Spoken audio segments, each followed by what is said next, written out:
Baik, saya akan membaca materi kami, teori-teori pers. Yang pertama yaitu authoritarian teori. Teori pers ini terkait dengan konsep negara otoriter. Sumber dari dasar keyakinan pada konsep otoriter ini adalah bahwa tidak setiap orang memperoleh kekuasaan mutlak dan bahwa setiap anggota masyarakat tanpa reserve diwajibkan tunduk dan taat kepada kekuasaan tersebut. Yang kedua, libertarian teori. Teori pers ini amat dipengaruhi paham liberal klasik yang menempatkan pers sebagai marketplace of ideas, di mana ide yang baik akan dipakai orang sedangkan ide yang terburuk akan gagal mengaruhi orang. Yang ketiga, social responsibility theory. Media massa sesungguhnya wajib bertanggung jawab kepada masyarakat dan pemilik media massa adalah sebuah public truth. Yang keempat, teori media pembangunan. Titik tolak teori pembangunan tentang media massa ialah adanya fakta beberapa kondisi umum negara berkembang yang membatasi aplikasi teori lain yang mengarungi kemungkinan kegunaannya. Teori partisipan demokratik.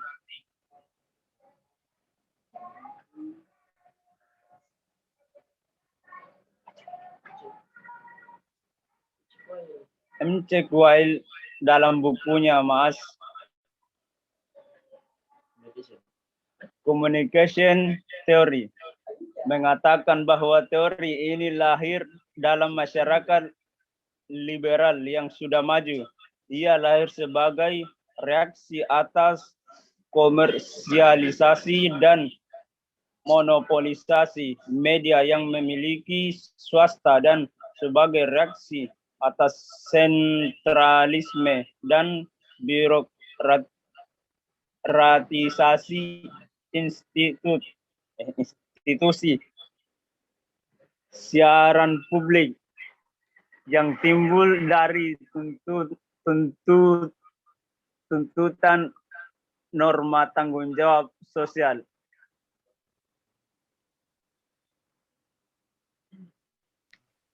Ya, baiklah, itulah tadi pembacaan beberapa teori-teori pers oleh saudara saya Faisal Muhyiddin. Mohon diperhatikan PowerPoint yang saya share ya. Sudah kelihatan ya? Iya, Pak. Oke, baik, saya lanjut. Tadi disinggung oleh kelompok 2 bahwa teori-teori pers itu sangat erat kaitannya dengan negara ya. Di mana pers itu hadir, maka mau tidak mau dia bersinggungan dengan sistem politik yang ada di negara tersebut, sistem sosial dan politik.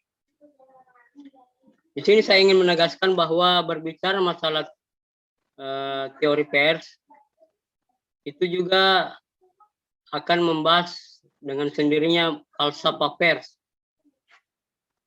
Falsafah atau ideologi ya, yang disusun berdasarkan sistem politik yang dianut oleh masyarakat di mana pers itu hidup. Nah, terkait dengan teori pers, di sini ada beberapa pakar yang pada tahun 1956 itu menyusun buku yang berjudul empat teori pers yang dikarang oleh Siebert, Peterson, dan Schramm pada tahun 1956 ya. Jadi apa yang diungkapkan oleh kelompok 2 itu sebenarnya perkembangan dari teori pers yang sudah ada sebelumnya. Jadi dulu orang mengenal hanya ada 4 teori ya. Kemudian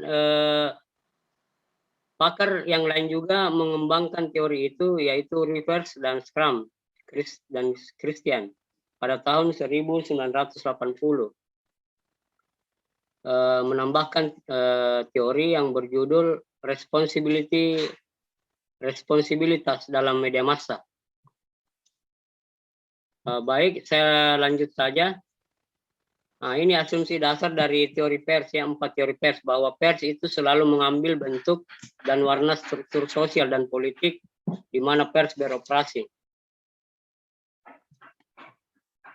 Kemudian jadi apa yang diformulasi oleh Siebert itu sebenarnya berdasarkan kondisi sosial dan politik yang berlaku di dunia pada waktu itu ya. Jadi pada waktu itu, pada tahun 1960-an itu hanya dikenal 4 teori pers.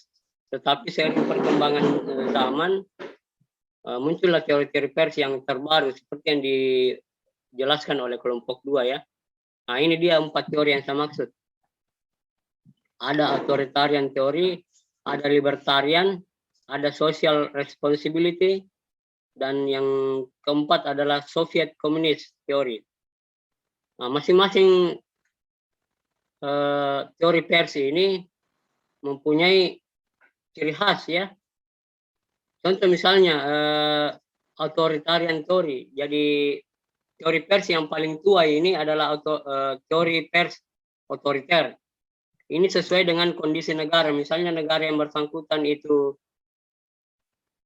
memiliki sistem politik kerajaan, kayak di Arab Saudi ya.